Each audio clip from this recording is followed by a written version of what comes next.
gosh, look at where I am. Oh my gosh, it's Disneyland. You totally could have guessed that. We're doing part 2 of everything you didn't even know you didn't know about Disneyland. What? Oh my gosh, I know you're so excited. Is it recording? Yes, yes it is. When you enter Disneyland, in Main Street, there is brick, and it's red because brick's red, but Walt Disney wanted Main Street to feel like you're walking into a red carpet. So it is brick all the way down Main Street. Also, all the curbs in Main Street are not at right angles. Look at, no sharp corners. I'm running. Look at red carpet. Look at my family run. Whoa. They're curved because Walt wanted it to feel more warm and inviting. No, dude, we're gonna get in trouble. We're gonna get in trouble. No, we're not running. We're running. Running. Slow walk. And breathe when you're dead. I know. That is a lie. That is totally not true. Anna and Elsa are more important. This is true. All of the lamps on Main Street are actual real gas lamps. They were bought for 3 cents each. And during a power outage in the 80s, they were the only things still lit in Disneyland. The partner statue is actually 1 inch exactly taller than Walt Disney was in real life. Main Street and Tomorrowland were based in 1910 and 1986 because both were Halley's Comet years. So the middle part of Tomorrowland, which you can't really see right now because I'm walking, used to be the queuing area for a ride called Rocket Rods. And it used to go all the way around Tomorrowland, which you can still see the tracks because they're up. It got taken out April 27th, 2001, with the hope that it would reopen in September. Unfortunately, it was closed for good and it was not put back up. This was due because the tracks were originally the people movers. When they put in Rocket Rods, they didn't accommodate the new cars that were going much faster than what people movers used to go. Rocket Rods had to stop every single time it would turn because the tracks didn't bank and it would wear out the tires. So they had special tires made for the ride. Due to the cost of keeping up everything was dismantled except for the tracks. It was my favorite ride when it was open though. Rocket Rods, why did you leave me? There are 2 Rocket Rod cars still in commission though apparently. One of them was bought at an auction, and then one of them was in California Adventure, but it was taken out shortly after being put in there. Space Mountain used to be the Flying Saucer ride, which they have a new rendition of it in California Adventure in Cars Land. They took out because small riders couldn't go anywhere, and large riders were stuck and weighted to the ground.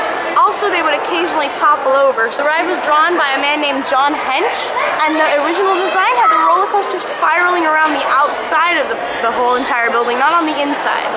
Hey, Captain. The original robot for Star Tours was named RX-24, or Rex for short. So, gonna go on Big Thunder, first time since it's reopened, and I'm so excited! Oh my gosh! Hi, family. I have a family. You didn't know that, did you? The park opened, they always had an idea to have the Haunted Mansion or a haunted house in the park. And it was built really early on, like around 64, it was finished, the outside. And they just had it sitting here all summer, all year long. And then it finally opened in 69. And it was the major attraction summer of 69.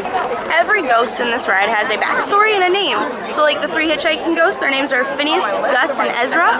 There is a ghost that's not seen in the ride anymore, but it's one of the most famous ghosts because he's on like every single Haunted Mansion merchandise, and his name is the Hatbox Ghost, and he was located in the attic for about 2 or maybe 1 month before they took him out. He had a hat box that was a solid hat box, and then his head would disappear and appear inside the hat box, and the gag didn't work, so they had to take him out, and they never put him back in. As rumor would have it, when the ride first opened, a kid brought a BB gun into the park, and when he was shown the ghosts in the ballroom, he freaked out and shot the ghosts.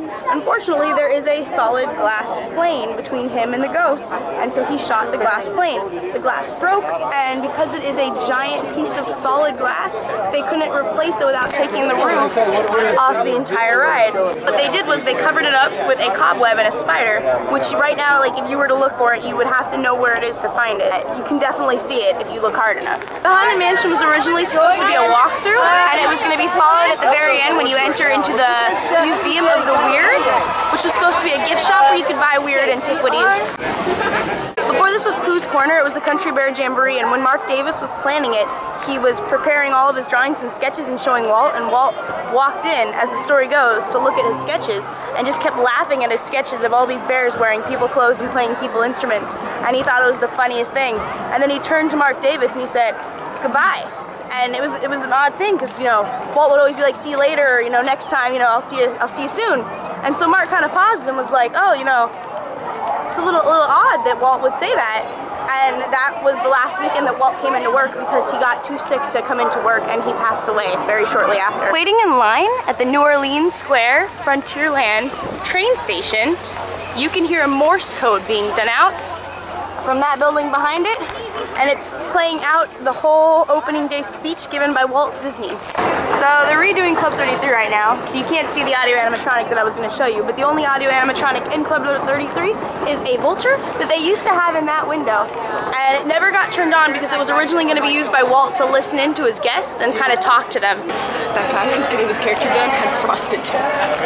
It's the 90s again. The whip, the happiest thing in the happiest place on earth. Before Pixie Hollow was here, there was the Ariel's Grotto. Before that was here, the House of the Future was here. And you can see pieces of it. Oh my gosh, House of the Future, what was that? The House of the Future was this beautiful structure made entirely of plastic, because at the time when they were building it, plastic was the future. Everything was gonna be made of plastic because nothing was made of plastic. So this house had like the sofas, the Tupperware, everything plastic. By the time that like they were getting ready to build in the Ariel's Grotto, the House of the Future had actually become the House of the Present / Past. So they needed to tear it down. So as the story goes, they tried very hard to break this entire house down. They came in with this huge wrecking ball and they swung it and it bounced clean off of this plastic house because it was plastic.